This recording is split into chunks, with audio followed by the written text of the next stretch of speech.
What if I told you that 23,000 years ago, right in the middle of the last ice age, people were already grinding flour, living in semi-permanent homes, harvesting wild cereals, and returning to the same place year after year? Not farmers, not villagers in the Neolithic sense, and not the drifting hand-to-mouth foragers we were taught to imagine either. This is Ohalo II. It's a site on the shores of the Sea of Galilee that quietly, and I mean really quietly, rewrites the timeline of human civilization. Not by claiming civilization started early, but by showing us that the mental groundwork for civilization was laid tens of thousands of years before farming ever appeared.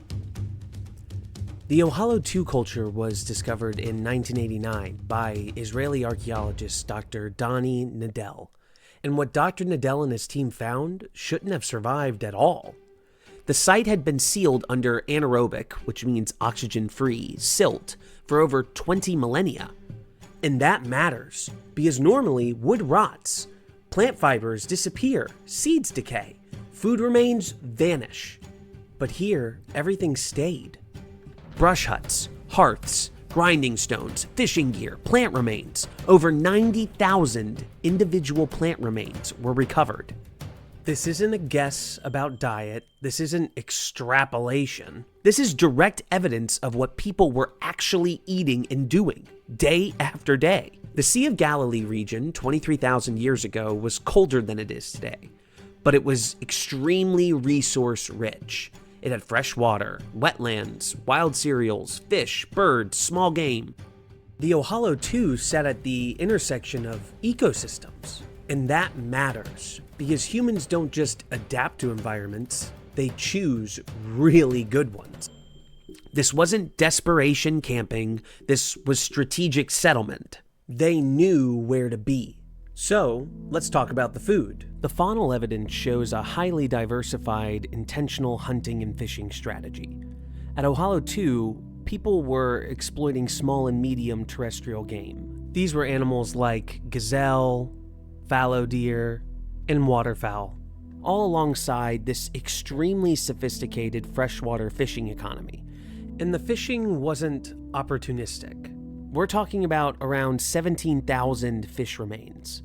This represents multiple species of cichlids and cyprinids from the Sea of Galilee. Among these were large, high-calorie fish.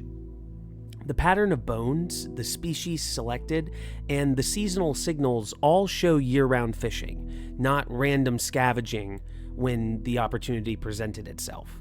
So in other words, these people understood fish breeding cycles, shallow water spawning behavior, and return rates for these fish. They were targeting these fish when and where it made sense.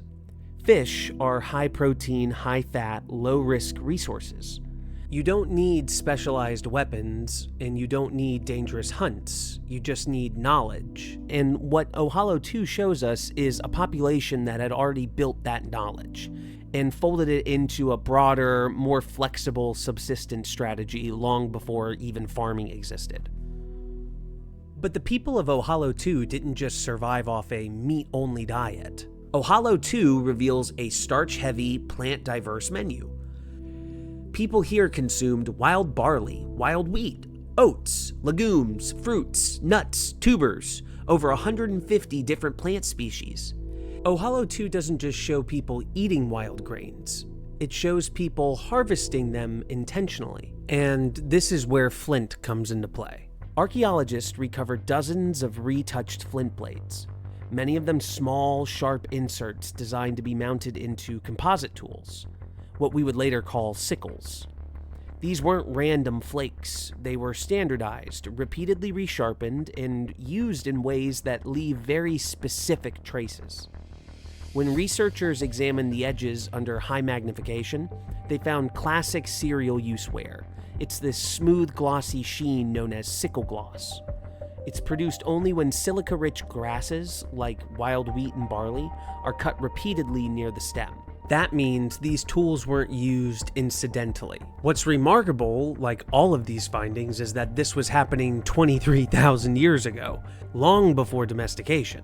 That's nearly 10,000 years before any form of agriculture. These people weren't farmers, but they were thinking like harvesters. They understood where cereals grow and where they ripened, and then how to efficiently collect them in bulk. No, this isn't farming, but it is the cognitive and technological foundations that farming is based on. They're the geniuses' shoulders that we stood upon when we began farming 10,000 years ago. They harvested cereals systematically. They ground them on stones, and they baked the dough. One thing that often gets overlooked at Ohalo II is the stone technology. And not just flint blades, but everything else that they were doing with stones. At the site, archaeologists recovered basalt and limestone bowls, grinding stones, hand stones, and even deliberately shaped stone weights. These weren't crude rocks. Some of the bowls were carefully pecked and smoothed, shallow vessels up to 30 centimeters wide, made from fine basalt or limestone. And the other important part is many of them show clear use wear and residue, especially striations consistent with grinding plant foods and not pounding meats. Several grinding stones actually preserved starch grains of wild wheat, barley, and oats directly on their surfaces. That means we're not guessing what they were used for, we can literally see it. What's fascinating is that many of these bowls were intentionally broken, sometimes buried face down inside of the brush huts. In at least 2 cases, the inner surfaces were heavily incised and then never used again. That suggests these weren't just tools, but they also carried this symbolic meaning to them, maybe tied to household rituals or abandonment events, and even possibly death of a member of the group. They also reused broken bowls as wall supports, fishing gear anchors, and heat stones. Stone use wasn't disposable, it was repurposed and remembered. Ohalo II isn't just early food processing, it's also early material culture, with rules and meaning and memories. And that's a really big deal. This isn't accidental plant eating. This is scheduled labor. This is foresight. They weren't just reacting to hunger. They were organizing calories. And here's the kicker. They were doing this 10,000 years before agriculture. Not because they were farmers, but because the idea of farming was already starting to form in their minds. Grinding stones at Ohalo II show consistent wear patterns, and this means that they were repeatedly used. They had a repeated technique. They shared this knowledge with other members of their culture. Net sinkers, carefully shaped flint tools. And here's what's important. You don't maintain that level of skill unless knowledge is being taught. Mistakes in toolmaking indicate apprentices. Smaller grinding stones indicate children participating. This wasn't instinct. This was instruction. And instruction requires time, patience, and an expectation of continuity. The people of Ohalo II lived in brush huts. They were these oval structures made from branches and grasses. You could think of almost a wattle and daub type feel to the way that these buildings and structures were made. They weren't permanent houses like later Neolithic villages, but they weren't temporary either. These huts were rebuilt, they were reoccupied and returned to, year after year, season after season. This tells us something subtle but pretty profound. They remembered places, and they expected to return to those places. That expectation, that sense of this is where we come back to, is one of the deepest psychological prerequisites for civilization. Not because it proves early farming, but because it proves memory, which is something we talk a lot about on this channel. Cultural memory. This is memory of seasonal cycles, productive landscapes, tool techniques, social roles. Once humans started organizing their lives around remembered places and repeated tasks, the future becomes imaginable. You start planning for it. Ohalo II shows us humans who weren't just surviving the Ice Age, They were thinking forward within it. Eventually, the Ohalo II site, though, was abandoned.